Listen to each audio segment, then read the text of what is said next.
Definisi punya pala pusing, gak punya pala serem itu sangat relevan dan berkaitan dengan kondisi saat ini. Di tengah pandemi, banyak di luar sana yang harus menerima dan rela putus kontrak kerja, kena PHK, dan lain-lain. Tapi yang lebih pusing lagi ya kalau emang gak kerja ya. Jadi kerja pusing, gak kerja juga lebih pusing. Tapi biasanya kalau udah ketemu statement begini, jawabannya jadi vertikal. Ya bersyukur aja sih. Pusing kerja, gak kerja pusing. Ternyata definisinya lagi, uraian lagi dari pusing kerja itu juga dirasakan dari semua dan dari berbagai posisi. Salah satunya juga HRD. Kata siapa HRD itu atau GA itu paling mudah, paling gampang? Hari ini gue bakal ngobrol sama seseorang yang udah menggeluti profesi HRD selama 28 tahun.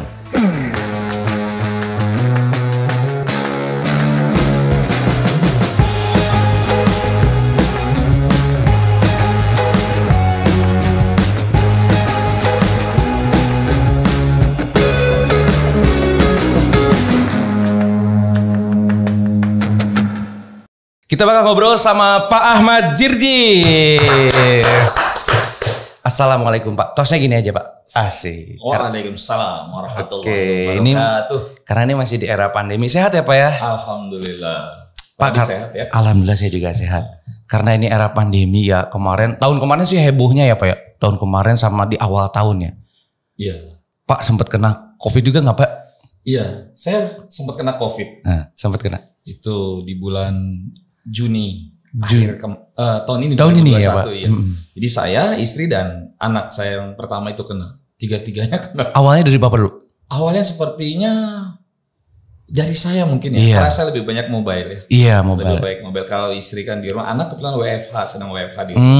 Jadi sepertinya dari saya. Akhirnya setelah kita melewati fase 2 tahun pandemi, sekarang ini orang jadi punya statementnya sama gak sih Pak? Kayak semua orang kayaknya bakal ngalamin deh. Iya gak Pak?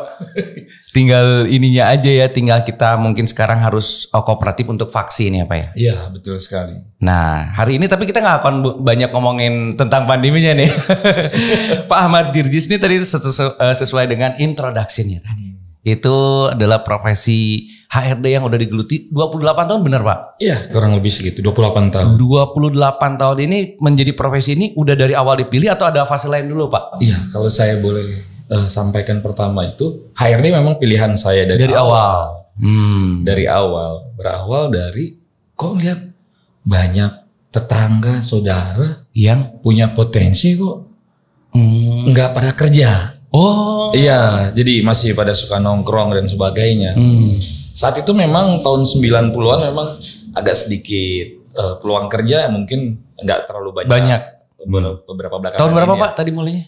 Itu kalau saya mulai 93 ya. 93. Nah, artinya di tahun 90-an itu saya melihat tetangga, saudara dan sebagainya.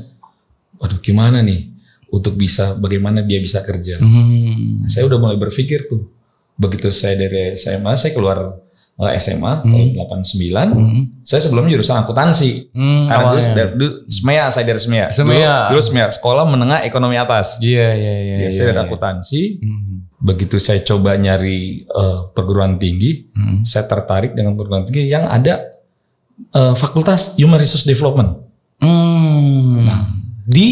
Nah, saya dapat kuliah di IKOPIN, Institut Manajemen Koperasi Indonesia Bandung. Oh, di Bandung. Iya, saya masuk tahun 1989. Dari situ saya menggeluti dan alhamdulillah apa yang saya ingin ketahui tentang tadi HR. Iya. Memang kalau pada saat kuliah dulu materi memang tidak sepraktis yang kita sudah di dunia sesungguhnya ya, dunia kerja sesungguhnya. Pasti lebih banyak lah kalau soal teori itu ya. Iya, teori sudah lebih banyak. Namun ternyata begitu di lapangan berbeda kan. Ada yang nempel memang. Hanya mungkin kalau seorang HR itu ada punya latar belakang yang didorong organisasi. Karena HR ini berkaitan dengan urusan dengan manusia. SDM ya Pak ya? Iya, kita kalau urusan dengan barang gampang. Kalau kita nggak suka dengan barang udah lipat aja dah. Iya benar. Tapi kalau urusan manusia, kita nggak suka manusia, nggak mungkin kita bisa langsung lipat begitu. Ya. Karena kalau udah urusan sama manusia, apalagi konteksnya kerja, nggak bisa like dislike ya Pak ya? Iya betul. Nggak bisa suka nggak suka gitu ya. Betul. Nah itu ngaturnya itu susah nggak sih Pak kalau ngatur orang gitu? Iya. Saya paling banyak itu pernah berada satu perusahaan yang karyawannya atau pekerjanya itu hampir 3.500. Buset. Ya. Itu satu HR. Satu perusahaan ya, HR-nya satu. Buset. Satu. Kalau mengatur orang itu, jadi kalau 3.500 orang diatur, berarti kita harus memahami paling tidak 3.500 karakter. Ya, orang masing-masing berbeda-beda gitu ya, meskipun kita wajah sama, seragam sama gitu ya. Namun demikian kita perlu betul mengerti aspeknya. Mulai dari pertama kita milih orang pada saat kita ingin mempekerjakan orang. Pas rekrutmen. Iya, itu paling pertama menentukan untuk kedepannya. Karena pada saat rekrutmen orang seperti jualan kecap, semua kayak nomor hiji gitu. Bahwa saya ini begini, saya hebat, jualan banget lah, jualan banget lah pokoknya gitu ya. Namun demikian setelah kita tes, kita interview, biasa kan mulai kelihatan tuh perjalanan kerja mereka. Karena ada orang yang kerja yang memang niatnya bener-bener banget gitu ya, buat kebutuhan keluarga, bantu orang tua, bantu adiknya sekolah. Sama orang yang kerja kan daripada gua nganggur, pilihannya itu ya. Ada yang kayak begitu juga. Keciri kelihatan kalau pada saat atau memang orang tua saya mah sudah kaya. Saya harus kerja nih. Kerja formalitas doang. Ada. Biar ada status gitu ya, Pak. Ada yang status gitu, tapi tidak semua. Tidak semua. Tapi kebanyakan orang butuh pekerjaan karena untuk keberlangsungan hidup lah ya, untuk pemenuhan kebutuhan ekonomi dan sebagainya. Ya. Dan kita bisa dapatkan orang-orang yang kita pilih seperti kemauan kita daripada saat kita mulai seleksi. Dari awalnya itu ya. Dari awal. Kalau misalkan pas awal interview nih, biasanya first impressionnya apa sih Pak? Lebih ke looking, ya penampilan, lebih ke cara dia bicara, atau pengalaman dia Pak? Iya, kan dia buat, kalau dulu berkas lamaran ya pakai hard copy ya. Dulu sekarang sudah digital semua. Pakai digital ya. Kita yang bicara hard copy dulu deh. Kalau dia pakai hard copy itu kita lihat dari lamarannya dulu. Reading dulu ya Pak. Lamarannya menarik nggak sih gitu? Kalau lamarannya kurang tulisan, kurang menarik, kita ngebet yang lain-lainnya itu juga biasa ini. Karena kadang-kadang orang menyampaikan informasi lamaran kerja itu terlalu detail. Sebenarnya enggak juga gitu. Ini. Karena kita poin-poinnya saja.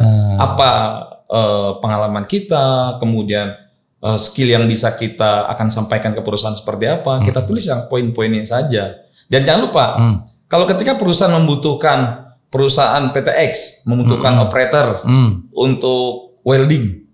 Nah kalau Anda tidak faknya di situ dan tidak mau welding, ya jangan melamar, nggak bakal pernah dipanggil.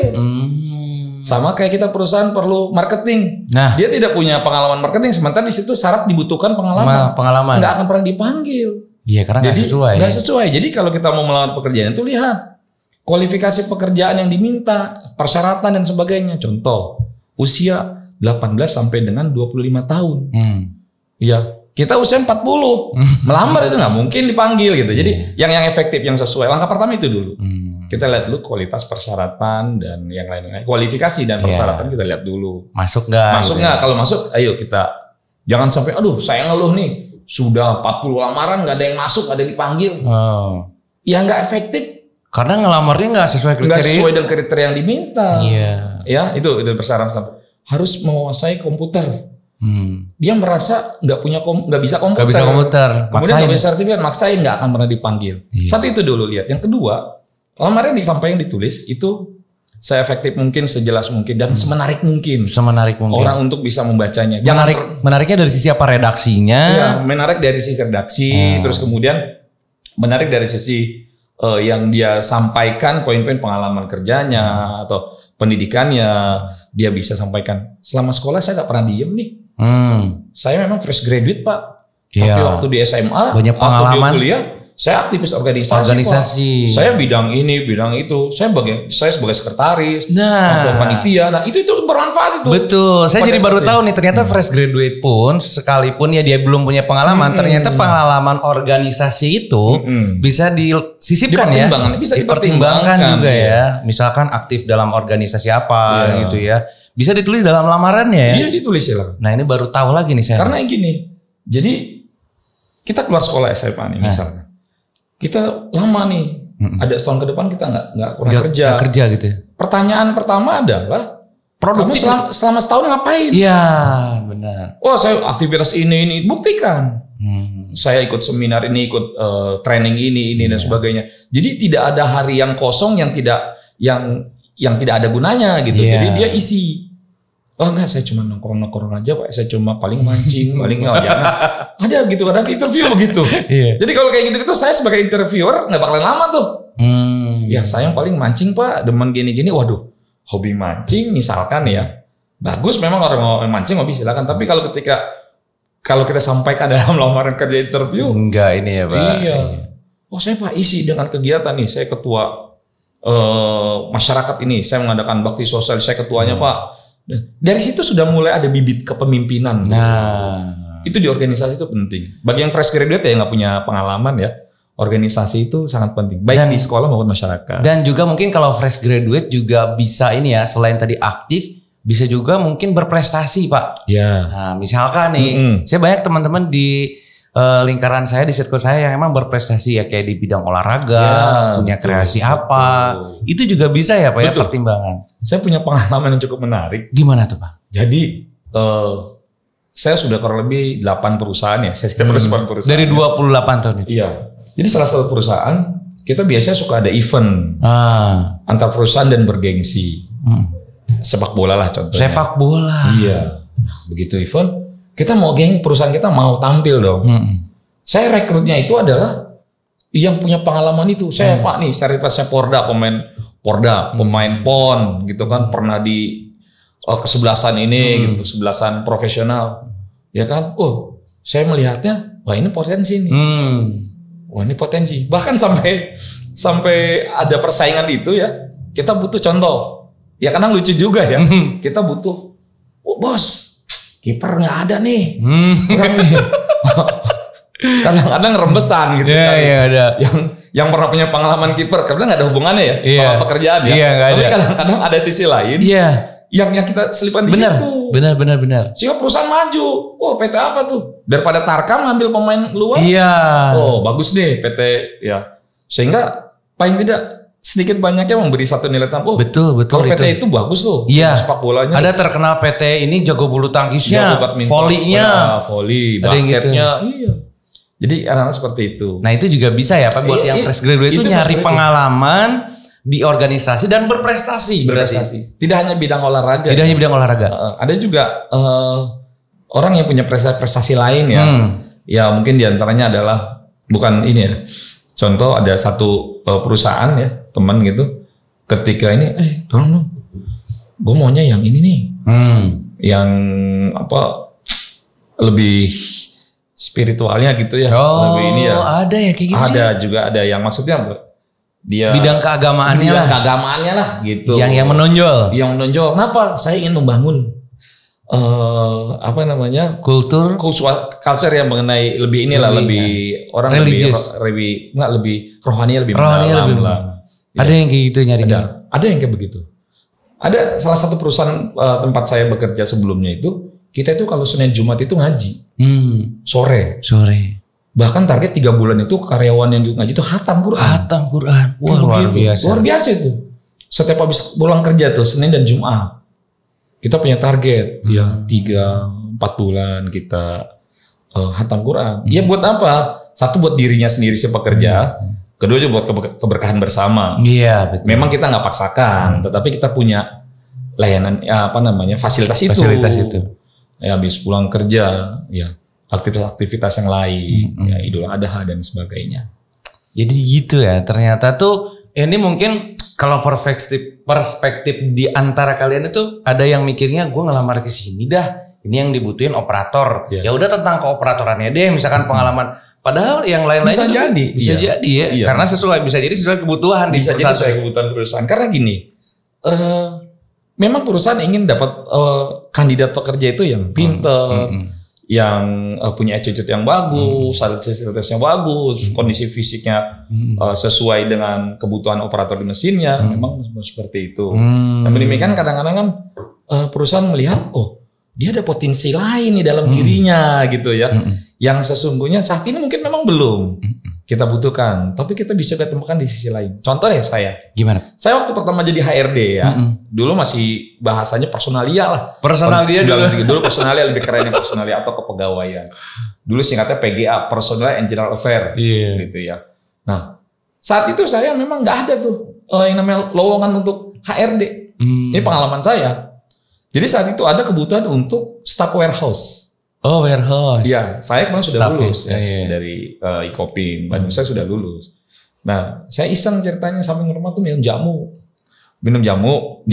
rumah sore ada koran, dulu masih zaman koran lah ya sebelumnya. Wah, dibutuhkan staff warehouse. Tapi saya pengalaman saya HRD. Saya pakai ijazah SMEA aja deh. Saya nggak pakai ijazah S1 saya. S1-nya. SMEA saya masukin. Dipanggil tuh dari sekian puluh saya alhamdulillah lulus sampai tahap interview. Nah begitu tahap interview, Anda selama 3-4 tahun ini kemana? Pertanyaan seperti itu dah. Saya sampaikan kalau saya kuliah di fakultas saya ini HRD ya, jurusan saya manajemen personalia. Dilalahnya HRD-nya ini baru 6 bulan dia masuk, dia butuh orang yang ini gitu, HRD manajer yang lebih seperti saya lebih bisa memahami kerja dia. Oh ada HRD. Akhirnya dialihkan saya tuh. Padahal tadinya nggak ada lowongan HRD. Oh, tadinya nggak ada, cuma dan warehouse. Tujuannya juga warehouse. Ya. Dilihat potensi saya, kapasitas saya, latar belakang pendidikan dan pengalaman saya dalam organisasi dan sebagainya diambil. Saya gitu.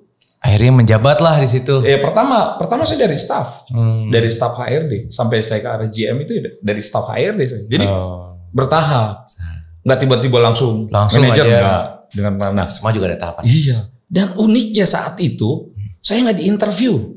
Wah. Jadi di perusahaan ini punya presiden direktur yang orang bilang agak keras tegas gitu ya, dia orang-orang Jepang gitu. Dia pokoknya inilah sangat disegani.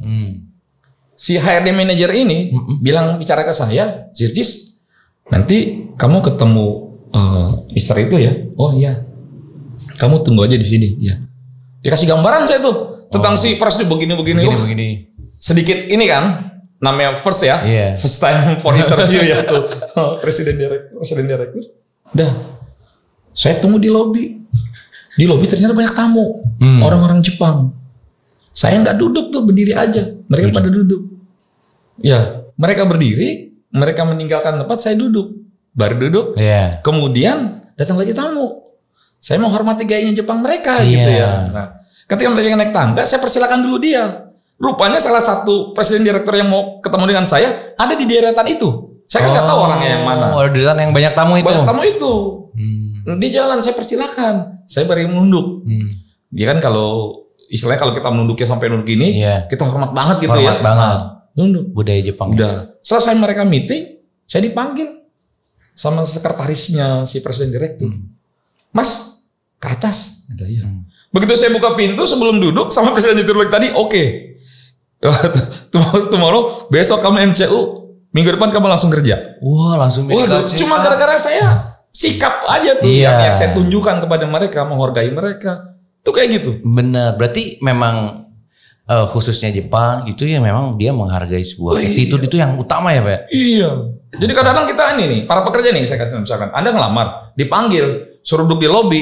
Mohon maaf nih kadang-kadang kita sibuk dengan handphone kita. Betul.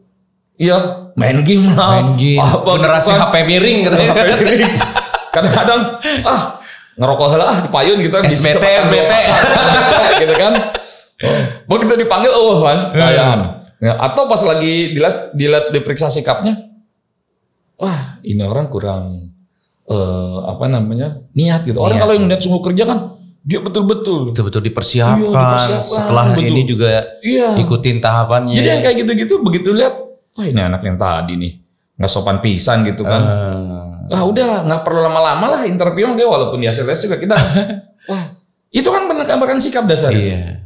Akhirnya semakin sering dan banyak banget Pak Zirjis menginterview karyawan. Jadi udah makin tajam ya Pak ya? Iya udah hafal lah ya. Kira-kira ini begini. Dari awal dia masuk pintu gerbang aja kita kadang-kadang suka perhatikan gitu. Iya benar. Udah dari dia parkir mobil, dari parkir motor, ini pakaian, udah. Jadi kesan pertama itu harus memberikan satu hal yang baik gitu. Karena yang tadinya kita nggak berjodoh jadi wah, anak kelihatan yang bagus nih gitu. Walaupun ada yang dibagus-bagusin, tapi kelihatan lah yang kita yang dibagus-bagusin. Yang natural sama yang acting tuh kelihatan ya Pak. Kelihatan.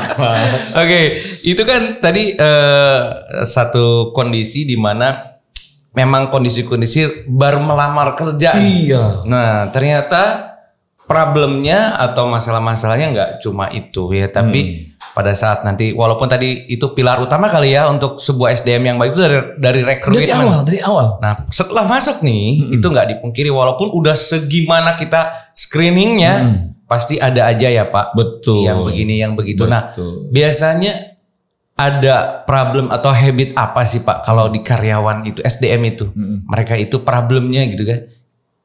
Iya. Padahal kan udah kerja, udah apa? Ada aja ya Pak sebenarnya. Kita lihat dari karyawan pemula nih ya yang baru masuk nih kan. Biasanya dia. Kan kalau dunia kerja ada yang bekerjanya berdiri. Ada yang kerjanya duduk. Tapi di mana produksi operator mayoritas itu berdiri bekerjanya.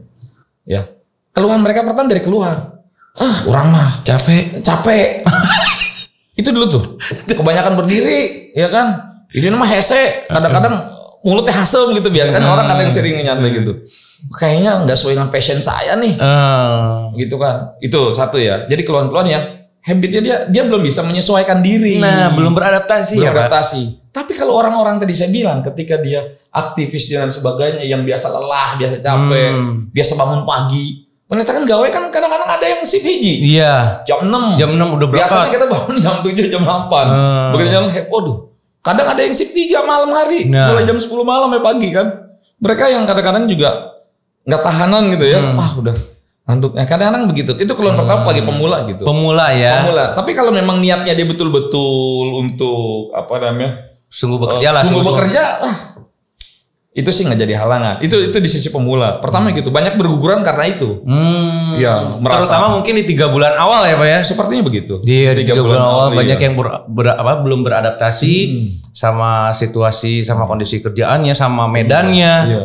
Banyak yang berguguran di situ di awal. Tapi ada cerita menarik nih. Gimana Pak? Ada orang yang betul-betul ingin mencari kerja. Sangat betul mencari kerja. Sebelumnya nggak kerja, kita nggak enak sama istrinya karena istrinya kerja. Ya kan proses seminggu tuh dengan saya. Anak ini bagus gitu kan. Sopan, bagus, skillnya bagus, sebagainya. Hari itu hari Jumat ya kalau nggak salah ya, hari Jumat. Jam Kamis saya bilang gini sama dia. Mas besok datang pagi ya. Jumat ya kita orientasi dulu dengan saya. Datang pagi tuh jam 8. Orientasi dengan saya. Orientasi itu memperkenalkan tentang perusahaan, tata tertib, dan sebagainya.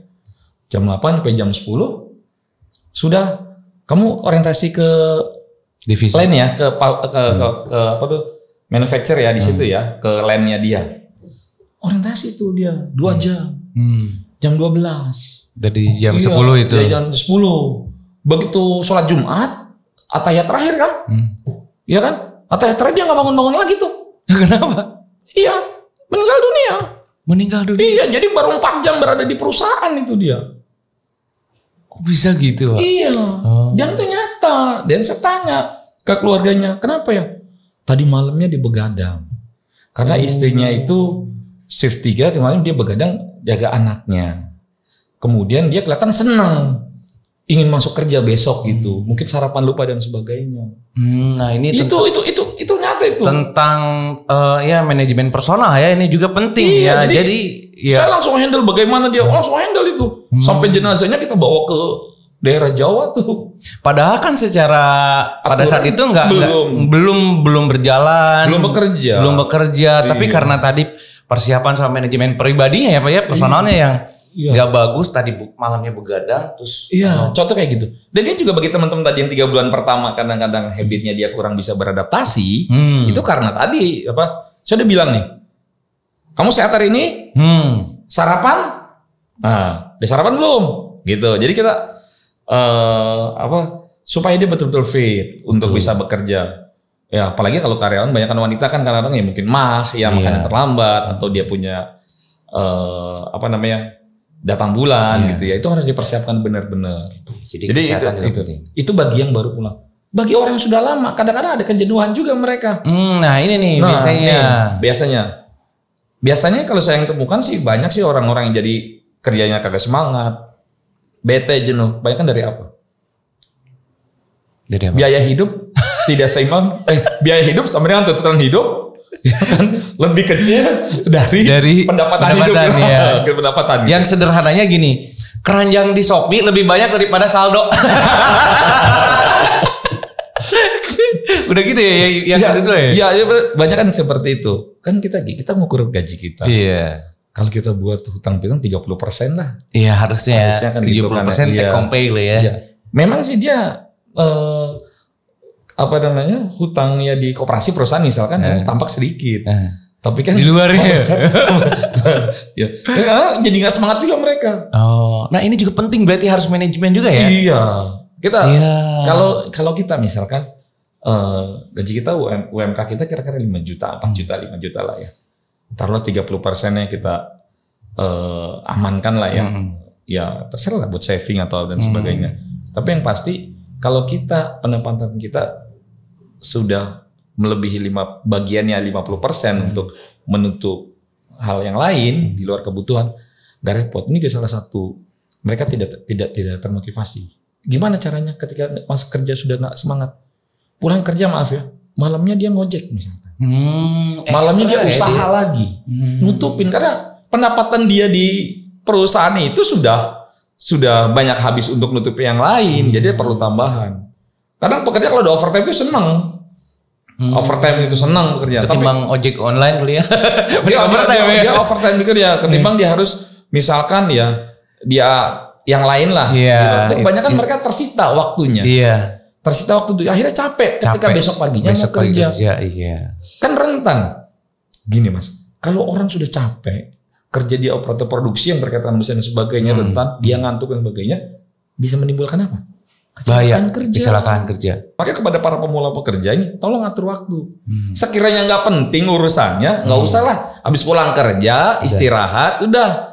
Jangan nongkrong pula sampai malam. Besok pagi harus shift 1 misalkan. Iya. Gitu. Jadi atur waktu. Jadi tadi juga jadi punya pesan penting nih. Jadi kalau memang udah di fase kita udah bertahun-tahun kerja, fase tadi bosan kerja atau nggak semangat itu bisa jadi salah satu faktornya adalah itu. Terlalu manajemen keuangan, manajemen keuangan kita. Jadi ini penting nih kalau mungkin Anda semua sekarang ini belum tahu penyebabnya apa ya, kok saya nggak semangat padahal saya udah berusaha banget. Nah, bisa jadi dari situ faktornya. Kalau udah tahu gitu, berarti segera langsung atur kembali ya Pak ya. Segera atur kembali Bung Terlambang. Itu dari sisi dia. Tapi kadang-kadang dari sisi internal perusahaan juga bisa timbul.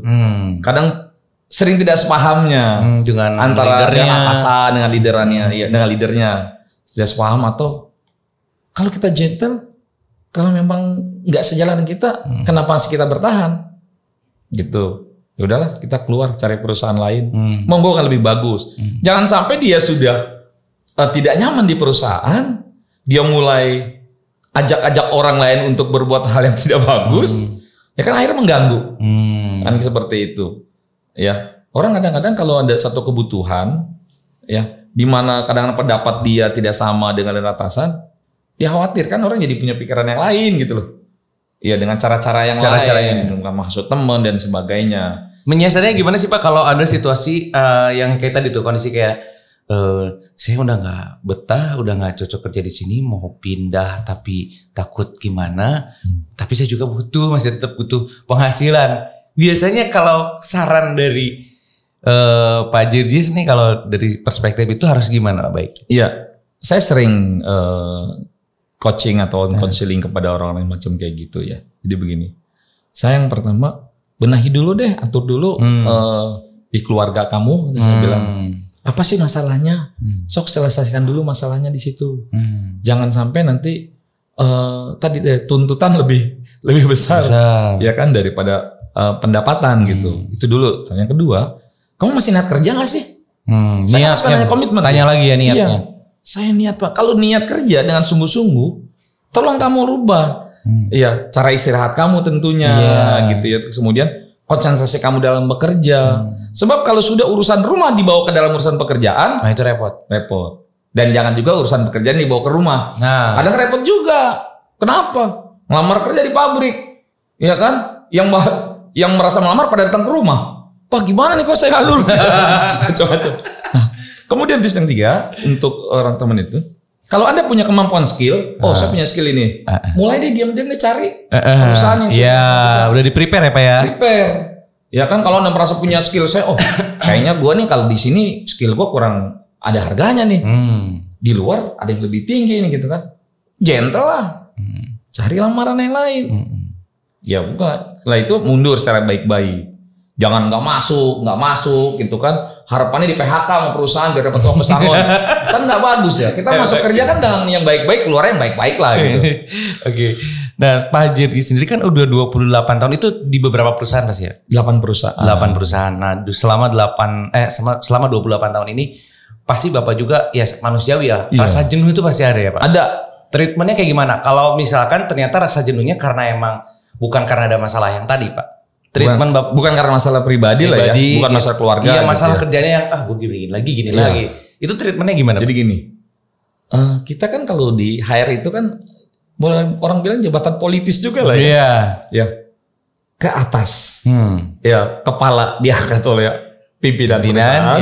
Kaki di bawah dipegangin sama pekerja. Kira-kira gitu kan. Kita kan mau bergerak nih. Nah, kadang-kadang kalau saya prinsip gini, kenapa sih saya juga kadang suka pindah-pindah? Saya pindah-pindah karena saya ingin dinamika saja. Karena seninya ngurus orang tuh begitu. Ya. Ada yang 11 tahun 10 tahun saya di perusahaan ini, ada yang 7 tahun, yang 3 tahun, ada yang setahun dan sebagainya. Saya melihatnya, saya perlu dinamika aja. Lebih kepada seninya lebih meningkat ya. Kalau bicara salary sama aja. Udah ukuran segitu udah sama aja, nggak jauh-jauh. Orang kalau pindah kerja kan gaji 5 juta pengen 10 juta. Tapi kalau sudah levelan kayak kita gitu ya, dengan usia yang sudah cukup tua lah ya ibarat gitu. Itu sih gaji naiknya udah nggak seberapa.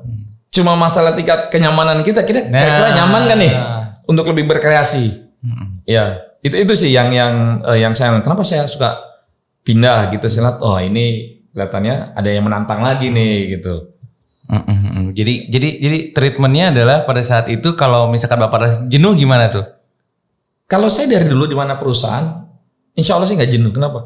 Karena saya suka aktivitas bareng dengan karyawan. Mau kerohaniannya, mau olahraganya, mau yang lain-lainnya gitu. Olahraga suka juga Pak? Wah, saya suka banget. Olahraga apa Pak? Saya suka sepak bola, suka futsal, suka badminton. Bahkan di mana perusahaan-perusahaan yang pernah saya masukin, insya Allah tuh tim sepak bolanya tuh punya nama tuh, bagus tuh. Iya.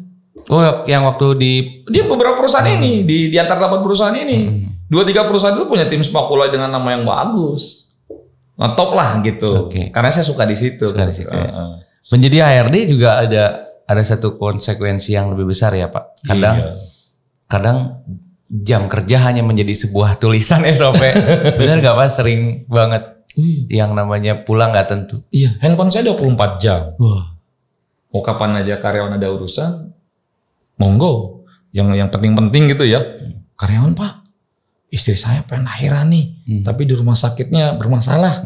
Kita kan suka ada rumah sakit kanan. Jam 2 pagi kadang gitu kan. Orang lahiran nggak tahu ya. Iya, jam berapa aja. Karena lagi hari libur, tiba lagi libur, bos orang Jepang gitu misalkan, tanya Jirjis di mana ya?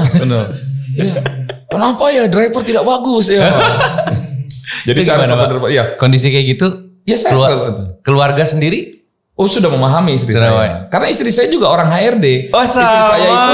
Istri saya itu kuliah juga. Itu adik korban ospek, adik kelas saya itu dia. Waktu kuliah. Jadi sama. Jadi kalau itu udah paham lah. Udah paham banget ya. Kadang-kadang kalau lagi nggak enak kita lagi nonton bioskop tuh. Waduh, nyala terus handphone kan. Kita kayak getar tapi kan sinarnya kan. Iya. Wah. Orang Jepang nih telepon nih, saya nggak turun dulu. Iya. Gitu kan. Alasannya apa aja lah gitu. Iya. Jadi HR ya memang nggak satu kewajiban sih ya. Cuma karena kita ingin servis kepada teman-teman, kepada karyawan. Ya macam-macam. Kadang-kadang ada driver truk saya jam 1 pagi dirampok di tol. Oh gitu? Iya, dia istirahat, bannya dicopotin kan kalau di truk itu kan suka diambil ada penjaga di tol itu. Waduh, saya bel tol, jaga sana sini, tolong dijaga. Yang penjahatnya mobil ini gitu kan, saya langsung kontak tol. Jadi macam-macam. Delivery ada kecelakaan. Nah, saya mau bahas itu. Kecelakaan juga sering Bapak handle ya Pak, kecelakaan kerja itu. macam-macam kalau saya ceritakan. Agak-agak ini ya, Pak. Tadi apa? Tadi pemula tadi kalau tanpa kepala. Oh iya, punya pala pusing, nggak punya pala serem. Nah terus kenapa itu Pak? Ada kaitannya? Iya, serem lah berkaitan dengan kepala. Gitu. Jadi kalau ngurus kayak gitu, ya insya Allah ya, karena kan kasihan keluarganya si pekerja. Betul. Ya harus nenangin. Sama kayak tadi saya cerita tadi, yang baru 4 jam kerja, yang meninggal. Saya harus nenanginnya luar biasa itu, ya kan? Ya, agar tidak menjadi salah paham juga awalnya ya. Satu itu, yang kedua ya namanya orang shock tiba-tiba.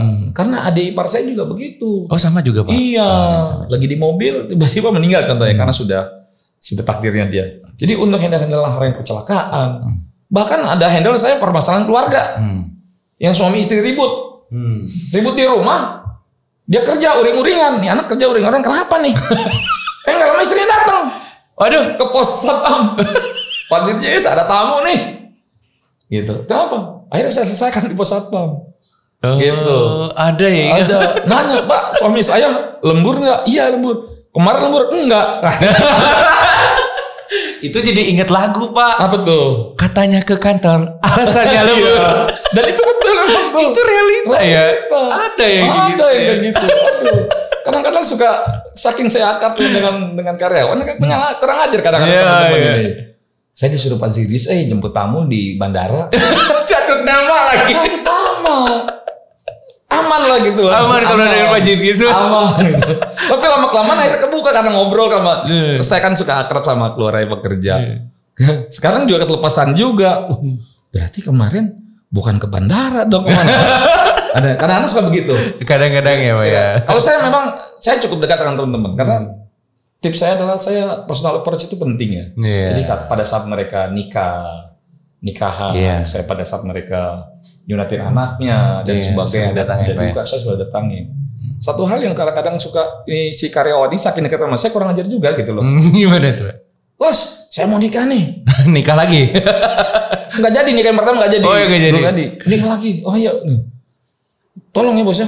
Ya udah. Saya pikir banyak saya ngiringin si karyawan tersebut ke suatu daerah. Ternyata cuma saya aja, istri sama anak saya. Di depannya mobil dia sama ibunya. Lah kok saya bilang ini kapan nih gitu kan? Begitu saya sampai tempat nikahan, besar gitu.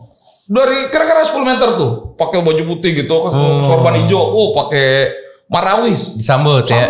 Waduh, saya bilang mau amat nih. Sambutannya fasih. Assalamualaikum. Wah, hadisan segitu kan. Kebetulan saya juga kan biar begini-gini juga kalau buat urusan gitu bisa ngimbangin gitu kan. Ya. Iya. Wah, biasa lah ngeluarin ayat-ayat kayak yang bener lah gitu kan. Tapi saya biar gini-gini fasih saya. Fasih ya, kalau buat jadi imam aja kepake lah ibaratnya gitu. Begitu sudah selesai, sambutan dari mereka bagus. Kamu kirim orang yang perwakilan kamu luar biasa menurut si keluarga besan. Sebulan cerai coba. Aduh. Udah ribet-ribet gue sendiri. Udah gue jadi perwakilan. Sebulan cerai dia. Aduh. Akhirnya bos saya mundurkan diri. Harus desain. Saya bilang aduh.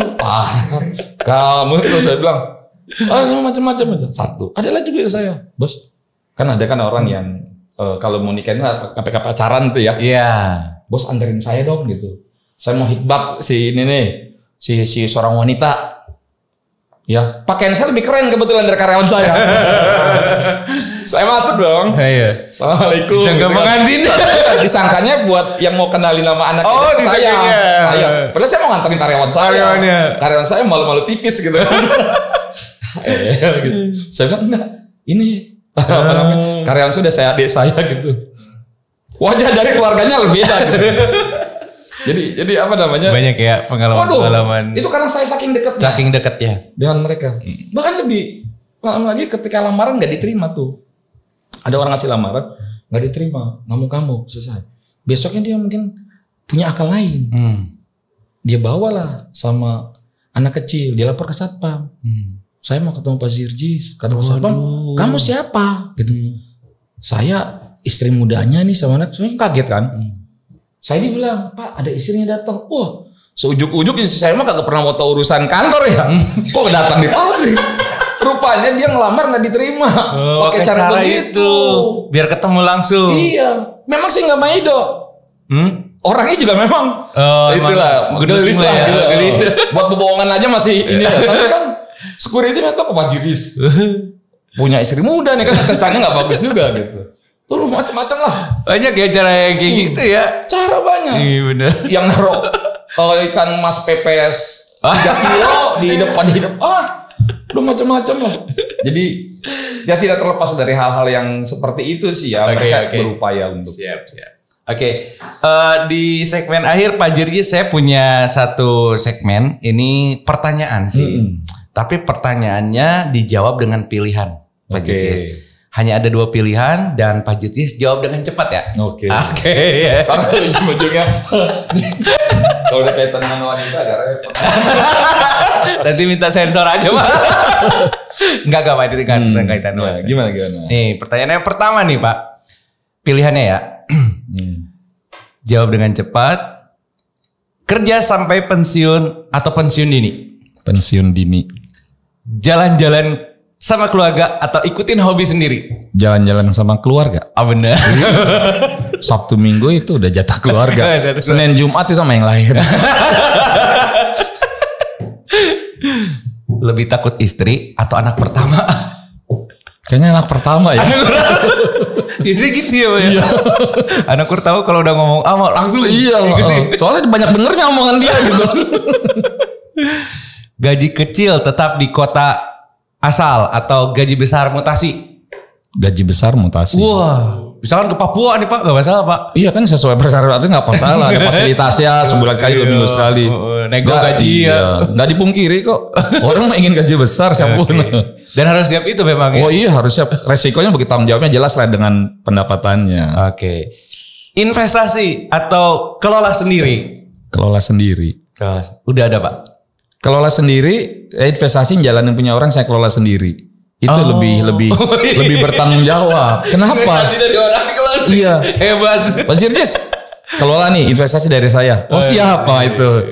Kalau investasi sendiri nggak kelola, ya kan kita punya kemampuan menjalankan. Kenapa mesti orang lain? Gitu. Kira-kira gitu. Oke. Yang terakhir, karyawan baru cantik, karyawan lama teladan. Kalau buat segi karyawan lama teladan, pilihan Pak. Karyawan lama teladan. Karyawan lama teladan, asik. Iya. Jadi kalau efeknya banyak soalnya. Karyawan cantik cuma sebentar doang. Maksudnya 5 menit Pak. Jadi kan saya cari administrasi. Oke. Iya. Ada karyawan cantik-cantik ternyata tuh ada teman saya bawa orang-orang PL gitu loh tadinya. Suruh ngelamar di perusahaan serius. Ada yang dapat nih 2 gitu kan. Kerja cuma 2 hari. 2 hari juga itu para teman-teman manajer yang lain. Jadi itu siapa itu? Biar dia gak betah. 2 hari. Tujuannya biar kena atasan-atasannya doang ya. Buat lanjut setelah itu. Ya jadi memang banyak pengalaman lucu dan menarik lah. Siap. Jadi seorang HRD itu ternyata memang tidak hanya di perusahaan. Harusnya kalau di luar rumah itu mandangnya jangan HRD lagi ya. Iya harusnya mah ya. Iya tapi repot. Mandangnya mesti di HRD lagi. Harusnya jangan. Sejajar lah sama lah. Iya kalau di luar rumah kita sama. Iya. Kalau di dalam perusahaan aturan perusahaan. Beda itu yang harus tanggung jawab ya. Tugas tanggung jawab. Gitu. Siap. Pak Jirgis makasih banyak ngobrol-ngobrolnya hari ini. Ada ini nggak Pak? Mungkin kayak pesan buat di luar sana nih yang masih mereka berjibaku buat mencari kerjaan. Ada juga yang berjibaku memang mempertahankan pekerjaan. Pesan dari Bapak yang mau handle banyak perusahaan dan banyak karyawan nih Pak. Buat yang masih mencari pekerjaan, yang pertama, selama Anda belum dapat pekerjaan, isi waktu Anda dengan hal yang bermanfaat. Karena rezeki tidak hanya datang melalui kita masuk pekerjaan, tapi di sisi lain ada. Jangan kendor, terus termotivasi. Rezeki sudah ada yang ngatur. Kita manusia jalani saja proses. Selama kita melakukan hal yang lurus dan baik, insya Allah pasti hasil akan baik. Itu. Yang kedua, buat bagi masih melamar pekerjaan, cari lamar pekerjaan yang sesuai dengan potensi kita, agar lamaran kita bisa masuk terlebih dahulu.